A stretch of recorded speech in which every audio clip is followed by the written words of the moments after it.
the dead mother. In a certain village there lived a husband and wife, lived happily, lovingly, peaceably. All their neighbors envied them. The sight of them gave pleasure to honest folks. Well, the mistress bore a son, but directly after it was born she died. The poor mujik moaned and wept. Above all, he was in despair about the babe. How was he to nourish it now? How to bring it up without its mother? He did what was best, and hired an old woman to look after it.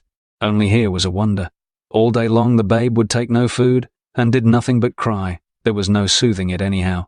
But during a great part of the night one could fancy it wasn't there at all.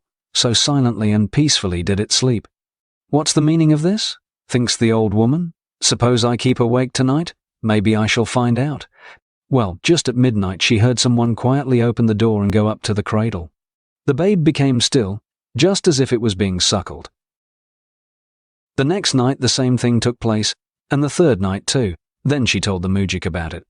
He called his kinsfolk together and held counsel with them.